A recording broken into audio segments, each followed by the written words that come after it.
If you are on Ozempic, Wegovy, Mounjaro, or any GLP-1 medication right now, there's a mistake that is so common, so easy to make, and so rarely talked about that most people make it without even realizing it. And the worst part, it doesn't feel like a mistake. It actually feels like you're doing everything right. You're eating less, the scale is moving in the right direction. You feel like you're finally winning. But underneath the surface, inside your body, inside your muscles, inside your metabolism, something is going on very, very wrong. And if you don't catch it in time, it doesn't just slow your progress, it sets you up for regaining everything you lost the moment you stop the medication or sooner. Hi, I'm Dr. Baza Khalid, and I'm a board certified internal medicine and obesity medicine doctor. And the number one mistake I see people make on GLP-1 medications is eating too little, and especially eating too little protein. Today, I'm going to explain why this is so dangerous, what it does to your body, what the science says, and exactly how to avoid it or fix it if you are already there. Let me describe a patient scenario. They started a GLP-1 medication 6 months ago. The medication is working beautifully. The appetite suppression is real. They're barely hungry. The scale is down 20 pounds, maybe 25 or maybe 30 pounds, but now something feels off. They're tired all the time, not just a little tired, genuinely exhausted. Their hair are thinning, they feel cold, body looks smaller, yes, but also kind of flat.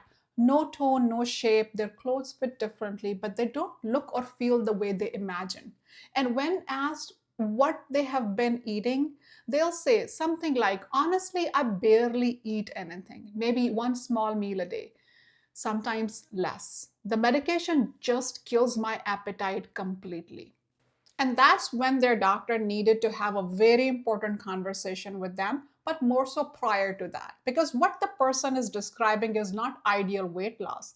What they're describing is the consequence of undereating on GLP-1 medication. And the consequence is muscle loss, significant, damaging, metabolism wrecking muscle loss.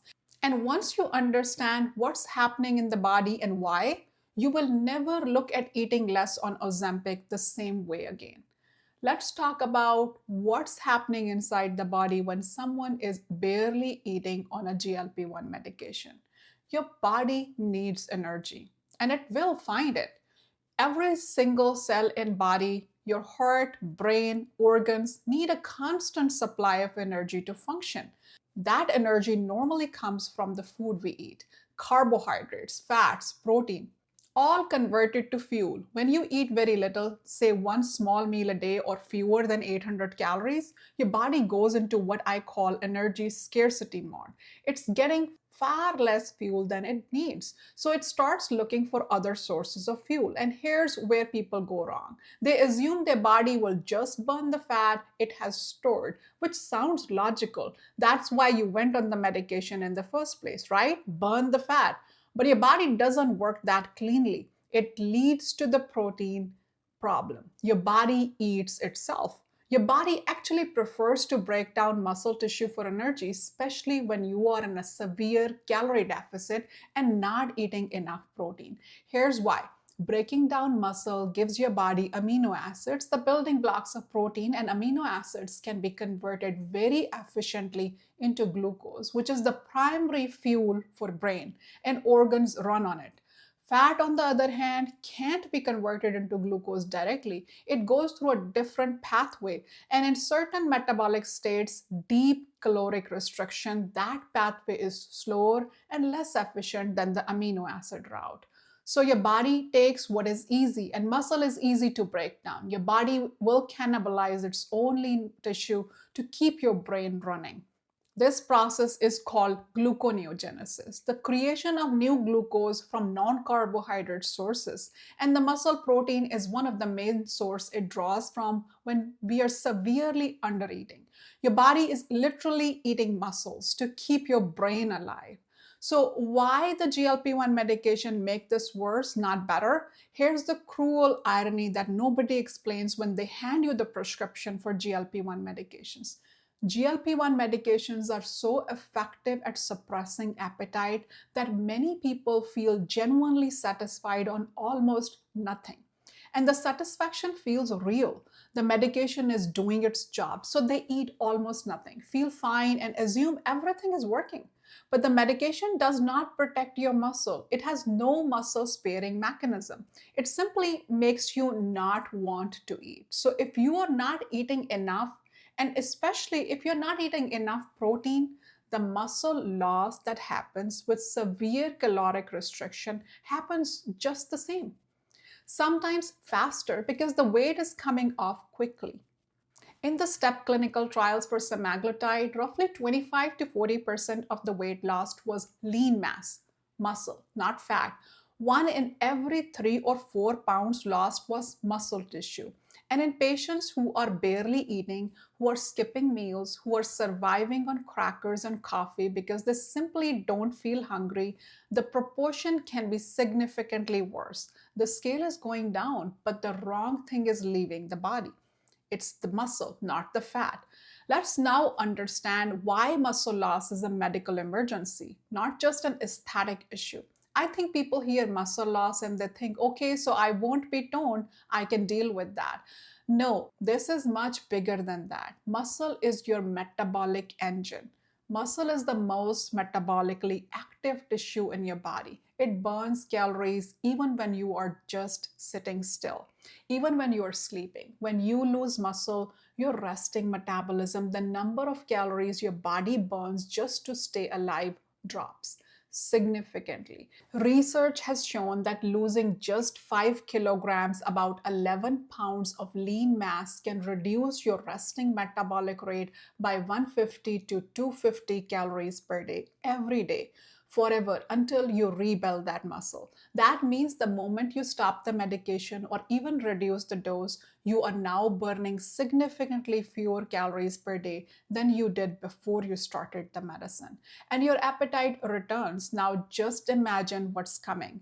You eat the same amount you used to eat, maybe even less, and you gain weight faster than before because your metabolism is now smaller than it was. This is why some people gain weight back faster after they stop a GLP-1 medication than they lost it in the first place. Not because they failed, because they lost muscle while they were on the medication and nobody told them what that would do to their metabolism. How about the other consequences of muscle loss as it goes beyond metabolism?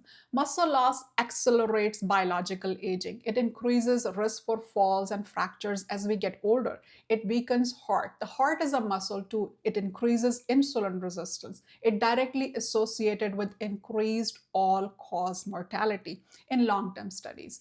Sarcopenia, which is the medical term for significant muscle loss, is one of the leading predictors for poor health outcomes in middle age and beyond.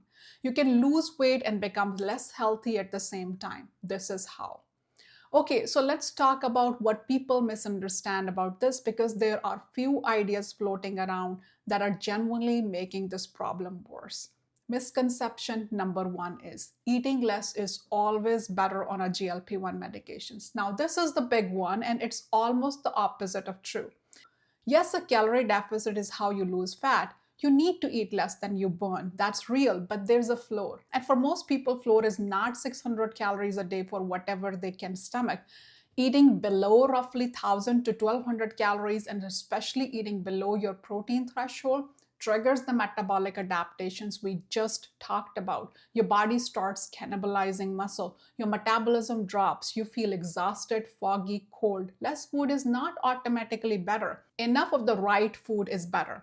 Misconception number two is I don't need as much protein because I'm not exercising. If anything, the reverse is true. When you are in a calorie deficit and not exercising, your body has even less reasons to preserve muscle because the muscle isn't being challenged or used intensively. Without the stimulus of resistance training and without adequate protein, the body sees that muscle as an expendable energy reserve.